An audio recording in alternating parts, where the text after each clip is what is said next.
भारतीय इतिहास में कई महान राजा हुए, लेकिन एक राजा ऐसा भी था जिसकी मौत के 2000 साल बाद भी इतिहासकार उसके बारे में बहस करते हैं। कुछ लोग उसे भारत का सबसे महान सम्राट मानते हैं तो कुछ उसे सबसे रहस्यमय राजा कहते हैं। उसका नाम था सम्राट अशोक।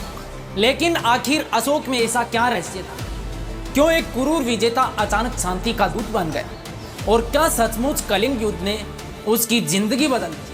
अशोक के शक्तिशाली मौर्य अंपायर का सम्राट था। उसके शासन में साम्राज्य लगभग पूरी तरह भारतीय उपमहाद्वीप में फैल गया था। लेकिन उसकी कहानी का सबसे रहस्यमय अध्याय अभी बाकी था। 261 ईसा पूर्व अशोक ने कलिंग पर हमला किया। युद्ध इतना भयानक था कि हजारों लोग मारे गए। कहा जाता है युद्ध के मैदान में फैली लाशें और विनाश को देखकर अशोक का हृदय बदल गया। इसके बाद उसने युद्ध का रास्ता छोड़कर बौद्ध धर्म अपना लिया।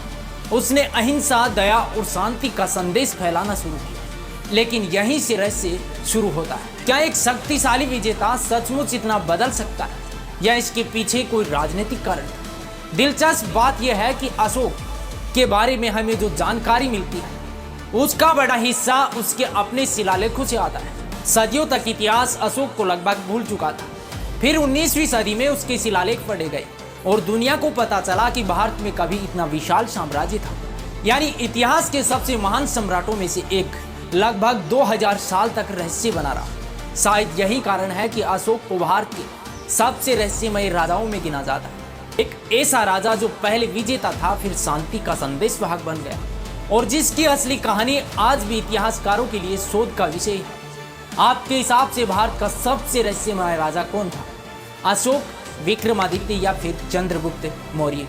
कमेंट में अपनी राय बताइए। और भारत के इतिहास के बारे में ऐसे ही अनसुलझे रहस्यों को जानने के लिए सब्सक्राइब करें भारत डिकोड को।